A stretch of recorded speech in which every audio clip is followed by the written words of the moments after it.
মাননীয় আদালত, এই দামড়া ছেলেটি লুঙ্গি পড়তেই পারে না, শালা ফকিন্নি। তুই আমারে পড়তেই না পারলি তো কিনছস কেন রে? রাতে গিট খুইলা আমারে লাথি মাইরা খাটের চিপায় ফালায়া রাখে। জজ সাহেব, আমার কি কোনো মান ইজ্জত নাই? আমি এর বিচার চাই।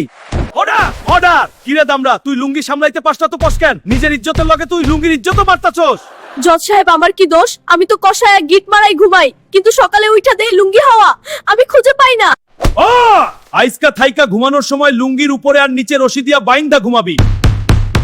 ও হরা, লুঙ্গিরে সম্মান দিবি, তাইলে তোর সম্মানও লুঙ্গির ভিতরেই থাকবে। ওরে বাবা রে আলু ভাই, আস্তে কোলাকুলি করেন, আমার তো পেটের ভর্তা বাইর হয়ে যাইতেছে। ঈদ মোবারক। কিরে ফন্নি পটল, গ্রামের সব সময় তুই একলা খাইছস, আমার লাগি এক বাড়িও রাখিস নাই? আজকে তোর চামড়া ছিলুম আমি। এই নে 10 টাকার করকরে নোট, বড় লোক আলু ভাইয়ের তরফ থেকে স্পেশাল সেলামি। বেশি ভাব নিবি না, নাইলে এইটাও দিমু না। ভাগ। ধাক্কা দিস কে? আমার ক্যামেরার সামনে খাড়াইতে দে। সবজির তরফ থেকে দেশবাসীরে জানাই চরম লেভেলের ঈদ মোবারক। খাইয়া দাইয়া ফাটায়ালান। মাননীয় আদালত, কাঠগড়ায় দাঁড়ানো এই সিগারেট পুরো একটা খুনি। নিজে তো পুইরা ছাই হয়েই লগে এই বেচারা ফুসফুসরে পুইরা কাবাব বানায়া দিছে। জজ সাহেব, আমি আসিলাম গোলাপি কালারের ফ্রেশ মাল, আর এই বেটা ধোয়া দিয়ে আমার কালা ভুনা বানায়া দিছে। একটু দৌড় দিলে আমার জান বাইর হয়ে যায়। কিরে সিগারেট, কোটে খাড়ায়া চোখে সানগ্লাস লাগাইছস, এই অবলা ফুসফুসরে এমনি ধোয়া দিয়া গ্রিল চিকেন বানাইলি কেন? বার সত্যি কইরা বল। এক্সকিউজ মি জজ সাহেব, আমার কি দোষ? প্যাকেটের গায়ে বড় কইরা লেখা থাকে আমি ক্ষতিকর, আমি ক্ষতিকর। চুপ কর ফাপড়বাজ, তুই কিস করার জিনিস? তোর দুর্গন্ধে তো আশেপাশে কেউ খাড়াইতেই পারে না। এই ফাপড়বাজরে ধইরা সোজা কারাগারে, আর যারা একে খাবে তাদের বিয়ে বন্ধ। এদের কেউ মেয়ে দিবেন না। আমারে ফাঁসি দিয়া কোনো লাভ নাই, আমি কালকে আবার নতুন প্যাকেটে বাইরমু। আমারে বন্ধ করার ক্ষমতা দুনিয়ার কারো নাই। আমি ডন আছিলাম, ডনই থাকমু। এতদিন পরে আমি ফিরছি।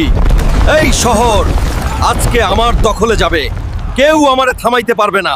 ও পুলিশ আইছে, তোরা ভাবছস আমারে ধরতে পারবি? চেষ্টা কর, কিন্তু ধরতে পারবি না।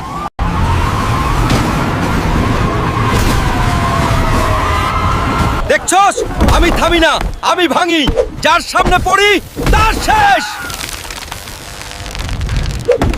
ইউর অনার, এই বেহায়া ফকিন্নি আমারে প্রতিদিন সবার সামনে বাইর করে, আর আমি লজ্জায় মাটি হইয়া যাই। আমার ভিতরে কি রাখে জানেন? আমার বুকের ভিতরে রাখে কয়েকটা চেরা 10 টাকার নোট আর একটা পুরান বাসের টিকিট। এই অপমান আমি আর নিতে পারতাছি না জজ সাহেব।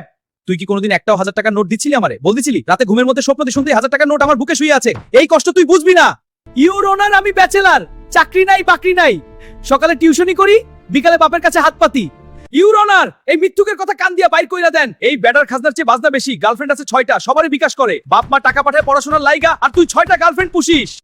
এই পাপের মূল হইলো ওর মোবাইল। মোবাইলে সোজা হাসতে পাঠাও, কেস ক্লোজ। আরে রূপ, দাঁড়া দাঁড়া, চল আমাদের সাথে আয়। হ্যাঁ চল এখনই। আমার কি দোষ? এই বিচার আমি মানি না। মুক্তি পাইলাম আজকে। এতদিন যাবত বাড়িতে পারছি না, আজকের থেকে শুরু। সবাই ঈদ উদযাপন কর। শয়তানের ডান হাত হচ্ছি আমরা মেয়েরা। ঈদ মোবারক।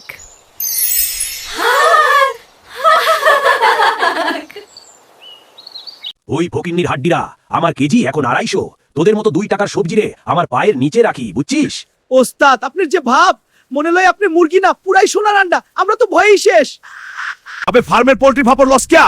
2 দিন পর তো তুই বিয়ার বাড়ি রোস্ট হবি। এত ফুটানি মারলে পুরাই চান্দি চইলা যাইবো কইয়া দিলাম। ইজ্জত পুরাই পাঞ্চার কইরা দিল রে। পুরানো বউ, নষ্ট বউ। যে সমস্ত বউরা কথা শোনে না, ঘরের কাজকর্ম করে না, স্বামীকে ফাঁকি দিয়ে টিকটকে ব্যস্ত থাকে, আপনারা সেই ধরনের বউ আমার কাছে পরিবর্তন বা বদল করতে পারেন। যদি কারো থাহে মাইকের বুল লাইন বদলাইতেও পারবেন, ঠিক করতেও পারবেন।